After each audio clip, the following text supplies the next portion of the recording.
It's The Local Show on News Radio 570 WSYR, a service of Safe Harbor Wills and Trusts and Geddes Federal Savings and Loan.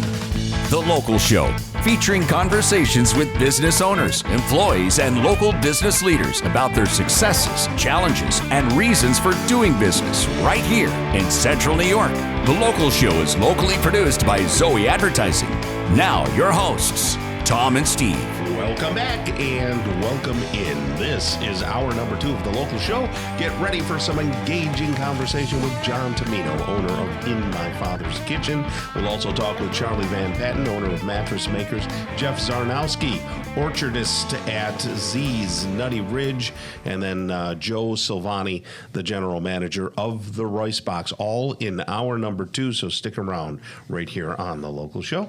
It's our pleasure to bring back John Tumino, co-founder of In My Father's Kitchen. How are you, buddy? Hey, gentlemen. I'm doing awesome. How are you guys? Good. If people were on YouTube looking at us, they would see your shirt that says Living 180 Degrees. That's right. We help folks do a 180 in their lives. So they're going in one direction, and we do a spin around and get them in a positive direction, so it's 180. Yeah, I love the name of the organization. It's not Living in Tom's Kitchen, because right now Tom's Kitchen is totally gutted and renovated, and it screams, "We're not eating here tonight, dear." But In My Father's Kitchen, how'd the name come up?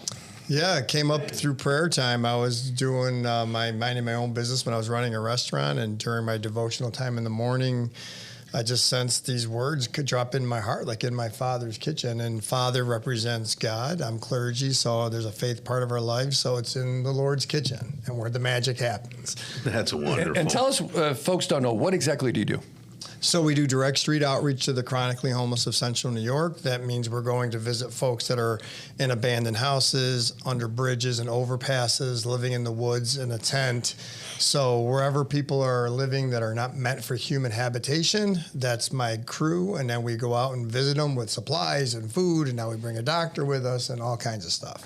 When you say you bring a doctor, is that something new, or had you always done that? So the last 5 years, so we've been doing this in 2011, so 12 years of existence. 5 years ago, Dr. Lehman from upstate got embedded with us. He was trying to build something out to get out to the streets, and he was having a hard time finding a mechanism. And I said that we already have it in existence. I could introduce you to my friends. And he started coming out with us 5 years ago in a van that wasn't meant for a physician and medical students. And he's been doing great work over the last 5 years. And one of the things I learned from Doc was don't let the perfect be the enemy of the good. So it wasn't the perfect scenario for a doctor, but it was good. Yeah. Hey, that's a great line. Yes. Yeah, the words that Steve lives by, I think. It's out of good to great, actually. Yeah. There's a book on that. Yeah. So that's where it originates. Okay. I learned it from Doc, so that's my mantra now. Don't let the perfect be. So we want perfect scenarios, but sometimes if it's not perfect and it's still a good opportunity, go do it. Yeah, someone taught me, a friend, a mentor said, anything worth doing is worth doing poorly. And people go, what do you mean poorly? Well, no, but think about that, because we won't start. We won't do anything. Right. Yeah. And it gets it moving. Yes. You mentioned your friends. Tell us about your friends. So our friends are folks that are, jammed up. I'd say they're broken. They have addiction, untreated mental health. Severe things happen to them in their childhood, trauma, a lot of craziness that happens. So our friends are anywhere from the ages of 20 all the way up to 60, right? So they're my friends. I call them friends on purpose because it makes me accountable to them. Like if we have a friend who calls us in the middle of the night, you're going to answer your phone. So we do the same thing with us and our team.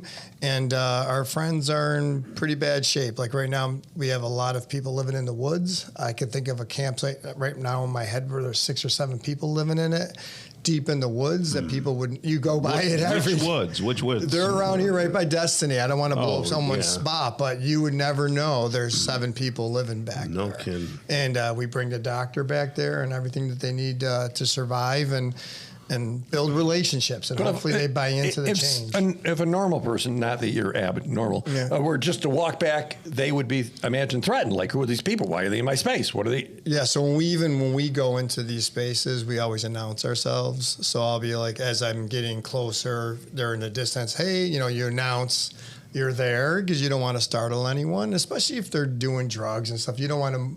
It's like imagine being in your house and someone just walks in your bedroom, right? Yeah, well, of course, or in the bathroom or something, right? So you want to announce yourself, like knocking on the door, right? Sure. Stuff like that. So, I was, I don't know what area of town. It might have been Mattydale-ish. And we were going up and down the road, and I saw somebody on the side of the road. We were all stopped in traffic, and a couple of people were handing out dollar bills, $10 bills or whatever from their window, right? And I said to the wife, I go, boy, John Tumino does this like daily, right? He's interacting with these people, and is it a good thing? In other words, what is their motivation that they're handing people money? What's your motivation for doing this? Do people do it just to make themselves feel better? Or are they really trying to help? Or why do you do all this? I think if someone has a benevolent heart to want to help, and you see someone suffering, I think the easiest thing to do probably is to reach in your pocket and grab something. But we encourage people not to give money because of the addiction that we see. 95% of our folks are addicted. So the money is going to go to the majority of that money is going to go to those substances. So I always say, if you're that person who feels like, hey, I need to do something, get a Ziploc bag, put some goodies in it, wet wipes, socks, granola bars, a bottle of water, and then offer it to them. Instead of giving the money, give them the things, what I mean? And then you still scratch the itch of doing something, and you go on your way, so. So let me ask you this. Are you making any progress? Do people get better, or do just more people keep coming to the streets and keep getting addicted? Yeah, so we've assisted over the last 12 years 302 people into housing that were out in this situation that I explained. But we're doing great work in our community as a coalition and knocking the number down. But since COVID ended and the memorandum of you could evict people, that whole thing was lifted. This year, right now, I have 80 active cases going. A case is an individual living in a compromised space. Correct. Is that fair? Correct. Right. So now you have a different van man medical thing. Tell us about that. So because that doctor has been coming out with us, Dr. Lehman, it wasn't conducive. Like now he's bringing med students out with us. And so it's like cramped and not right. And it's just hard to work in as a doctor. So we were able to connect with the city of Syracuse and get some funding through HUD. And June 15th, we launched our new vehicle. It's like 6 foot longer, 2 feet taller. Right. It's built out like a doctor's office inside. It still has the stuff embedded for us as outreach workers to do the things that we do, but now it's also has an exam table. It's all lit up. It's beautiful. If you go on our Facebook page in My Father's Kitchen, you'll see pictures of the inside, the outside. Right. It's awesome. So it's built now for comfort for the physicians and the students, but also dignity at a higher level for the person that we're working with. So really quickly, explain how you take people from not enabling them and giving them all these services and things and make it comfortable for them and get them on their way to living a productive life. So for me, it's like I won't give someone a tent. Like they'll ask me for tents. No, you're not going to get a tent. I'll give you a sleeping bag, but I'm not going to provide shelter for you, right? So, but then we're going to give you food and water and clothes, right? Because you don't want you to be living out there and disheveled. And then the medical part is if someone's hurting, we're going to bring the medicine to you, right? So all those things are tools to get them to buy into, hey, these folks are legit and they're really trying to help me. And over time, they buy into the work that we're doing, and then they say, yeah, I'm ready. And that's what we're waiting for. We just want to be standing there. And they say they're real ready. quick. They say they're ready. Then what? Then we do the housing paper. Well, in the meantime, we're doing all that anyway. Housing paperwork, bring them to DSS, whatever they need. But when they're ready, then we really aggressively make the move for them to get connected. Okay. That's exciting. Makes sense. What a wonderful thing you do. You know, you. God bless you and all your people. That's John Tumino right there, co-founder of In My Father's Kitchen. And you have a great rest of the day. Thanks, guys. You too. Thank you. All right. Coming up next, I believe it's Charlie Van Patten, right? Owner of Mattress I Makers. believe so. All right. Right here on the local show on 570 WSYR.